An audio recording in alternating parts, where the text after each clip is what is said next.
I breathe in, I breathe out, I call your name, Ya Allah. Without a doubt, you are my Rabb. Without you, I'm dust. So profound, I breathe in, I breathe out. আসসালামু আলাইকুম রহমতুল্লাহি ওয়া বারাকাতুহু। সুপ্রিয় দর্শক এবং শ্রোতা, আশা করি আপনারা সবাই অনেক বেশি ভালো আছেন। আজকের ভিডিওতে আমি বানাইতে যাচ্ছি অনেক সুন্দর এবং অল্প খরচে যারা ব্যায়াম করতে যাচ্ছেন নিয়মিত তাদের জন্য বেশ সুন্দর একটা ডাম্বেল। তো চলুন ডাম্বেলটা শুরু করে ফেলি। সর্বপ্রথমে আমি কার্টুন কাগজ ব্যবহার করে এখানে ডাম্বেলের জন্য 5 কেজি এবং 10 কেজি সাইজের দুইটা চারটা, ঠিক আছে, 1 2 3 4 5 6 7 8 মনে 5 কেজির দুইটা ডাম্বেলের জন্য 4টা এবং 10 কেজির দুইটা ডাম্বেলের জন্য 4টা। আর এখানে আমি নিয়েছি এসএস পাইপ, আর এসএস পাইপটা খুবই ভালো এবং দীর্ঘস্থায়ীটা প্রায় 100 বছরের কাছাকাছি। এসএস পাইপটা কানা করে নিতে হচ্ছে এবং কাজগুলো আমি রাত্রে করতেছি, তারপরেও আমার নতুন ফোন দিয়ে ভিডিও শ্যুট করা এবং ভিডিও কোয়ালিটি মাশাআল্লাহ অনেক সুন্দর। তো এখানে আমি ছোট ছোট নুড়ি পাথর এবং মোটা যে বালুটা আছে, যেটাকে বিশেষ করে চট্টগ্রামের বালু বলে, এই বালুটাকে একত্র করে মিক্স করে নিয়েছি। মাপটা আমি এখানে সঠিক বলতে পারতেছি না। এখানে মাপটা প্রায় আমি এই 2 লিটার মগে দুইটা করে এবং সিমেন্ট দিয়েছি একটা, মানে 2 2 + 1 এই রেশিও অনুযায়ী আমি সিমেন্টগুলো বা স্ট্রাকচারগুলোকে মিক্সড করে খুব ভালোভাবে আমি তৈরি করে নিয়েছি, যাতে আমার পরবর্তীতে কোনো প্রবলেম না হয়। যদি আরও এক্সট্রা প্রয়োজন হয় তবে আমি আরও এক্সট্রা ব্যবহার করতে পারবো। কাজগুলো করতেছি আমি ছাদের উপরে, আর একদম রাত্রিবেলা, রাত্রি 9টা 10টা 11টা এই সময় আমি এই কাজগুলো কমপ্লিট করছি। আপনারা চাইলে লাইট জ্বালিয়ে, যদি আপনাদের ইচ্ছা শক্তি থাকে, তাহলে অবশ্যই অনেক দূর পর্যন্ত কাজগুলোকে নিয়ে যেতে পারবেন। তো প্রথম অবস্থায় আমার মিক্সচারটা এরকম পানি পানি হয়ে গেছিলো। প্রথম অবস্থায় আমি বুঝতে পারি নাই।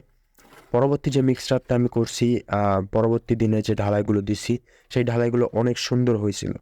আর অবশ্য পাইপের ভিতর কিন্তু মিক্সচারগুলো ঢোকাতেই হবে, কারণ পাইপ কিন্তু লোড পড়ার কারণে কিন্তু ভাঁজ হয়ে যাইতে পারে। আস্তে ধীরে মিক্সারগুলোকে ফ্রেমের ভিতরে ঢুকাইবেন, যাতে ভিতরে কোনো বুদবুদ বা গ্যাস কোনো কিছু না থাকে। অবশ্যই একটু একটু পর বাড়ি দিবেন, যাতে ভিতরে কোনো গ্যাস থাকলে কিন্তু ওটা ফাঁপা হয়ে যাবে, তবে ওয়েটটা কিন্তু ঠিকঠাক আসবে না। এই দুইটা যেটা আমি ঢালাই দিতেছি, এটা হলো 5 5-এ 10 কেজি, মানে একটা ডাম্বেলই হবে শুধু 5 কেজি এবং পরের ডাম্বেলটা হবে 5 কেজি। তো পরের দিন সকালবেলা দেখতেই পাচ্ছেন এখানে আমার 5 5-এ 10 কেজি এবং 10 10-এ 20 কেজি। তো দুইটা ডাম্বেলে আমার তৈরি প্রায় অর্ধেক কাজ শেষ। বাকি অর্ধেকটা আমি আপনাদেরকে দেখাবো না, কারণ এটা দেখলে আপনারা বাকি অর্ধেকটাও খুব তাড়াতাড়ি বুঝতে পারবেন কিভাবে তৈরি করতে হয়। অবশ্যই আপনারা বাসায় ট্রাই করবেন, কারণ এগুলো আমাদের প্রতিনিয়ত শরীরচর্চার বিষয়ে অনেক বেশি হেল্প করতে পারে। এটা হচ্ছে আমার কবিতরের বাসা। কবিতরের বাসাটা প্রতিদিন ঢাকা রাখতে হয়, কারণ আমার বাসায় বিড়াল আছে। বিড়ালগুলো খুবই সুন্দরভাবে কবিতরের বাচ্চাকে আক্রমণ করে, এরপর খেয়ে ফেলে। কিছু করার থাকে না, যার কারণে প্রতিদিন ঢেকে রাখতে হয়, যাতে কবিতরগুলো নিরাপদ থাকে। তো ইনশাল্লাহ ফাইনালি আমরা এটা খুলতে পারছি, কারণ প্রায় 6 ঘন্টা প্লাস হয়ে গেছে।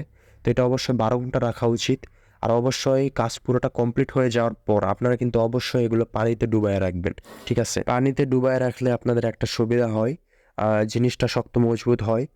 তো আমি কমপ্লিট করার পরে আমি কিছুদিন এটা দিয়ে ব্যায়াম করব, তারপরে আমি আবার এটাকে পরিপূর্ণরূপে একেবারে পুকুরে বা কোনো জলাশয়ে একেবারে ভালোভাবে ডুবিয়ে রাখবো, যাতে এগুলা 3 থেকে 4 দিন পানিটা খুব ভালোভাবে শুষে খেয়ে একেবারে পুরোপুরি শক্ত মজবুত হইতে পারে।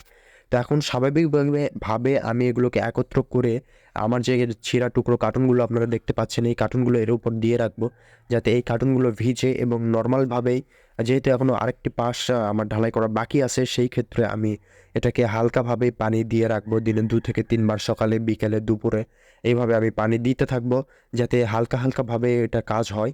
এর উপরে আমি অবশ্যই 2 লিটার পানি হলে এটা স্বাভাবিকভাবে হয়ে যাবে। এভাবে আমি পানি দিয়ে রাখবো। অবশ্যই আপনারা বাসায় চেষ্টা করবেন এইরকম ভালো ভালো জিনিস তৈরি করার।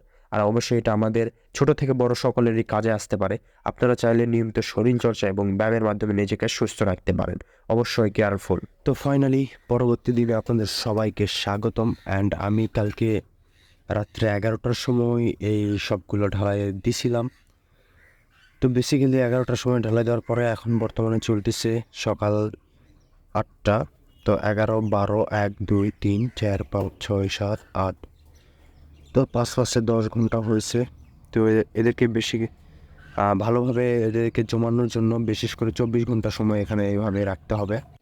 তো এখন আর এইগুলোতে হাত দেব না, পুরোপুরি 24 ঘন্টা বা 20 ঘন্টা কমপ্লিট হওয়ার পরে এগুলোতে প্যাকেজিংটা খুলবো, যাতে কনস্ট্রাকশনের যে মজবুতটা এটা খুব ভালোভাবে হয়ে থাকে। যেহেতু এটা ব্যায়াম করার কাজে ব্যবহার করব, তো অবশ্যই মজবুতটা বেশ ভালোভাবে হইতে হবে। তো আশা করি ভিডিওটা আপনাদের অনেক বেশি ভালো লাগলো এবং উপকারে আসবে। যদি আপনারা বাসাতে এগুলো তৈরি করতে চান, অবশ্যই ট্রাই করবেন নিজের স্বাস্থ্যটা এবং সৌন্দর্যকে ভালোভাবে সুন্দর রাখতে। অবশ্যই স্বাস্থ্যর হেল্প হিসাবে আপনারা ব্যায়াম করতে পারেন। ব্যায়াম আপনাদের স্বাস্থ্যের জন্য অনেক বেশি উপকারে আসবো। তো কেমন লাগলো ভিডিওটা অবশ্যই কমেন্ট করে জানাবেন। দেখা হচ্ছে ইনশাআল্লাহ পরবর্তী অন্য কোনো ভিডিওতে। ততক্ষণ পর্যন্ত ভালো থাকবেন, সুস্থ থাকবেন। আর আরেকটা জিনিস আমি আপনাদেরকে দেখাই, সেটা হলো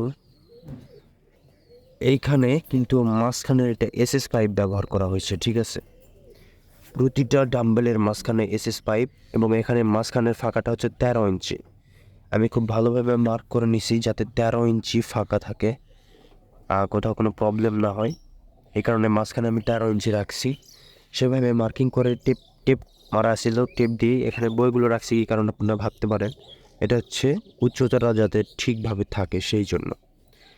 আর ওগুলোতে কোনো প্রবলেম হয় নাই, কারণ ওগুলো ওই দুইটা হচ্ছে 5 10 কেজি, আর এটা হচ্ছে 10 10 20 কেজি।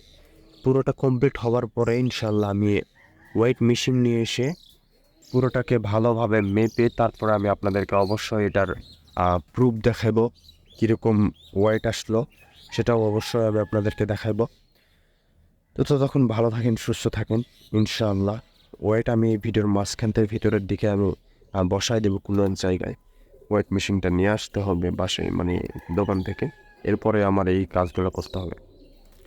তো অবশ্যই চ্যানেলটিকে সাবস্ক্রাইব করবেন। বাই বাই, আল্লাহ হাফিজ, আসসালামু আলাইকুম।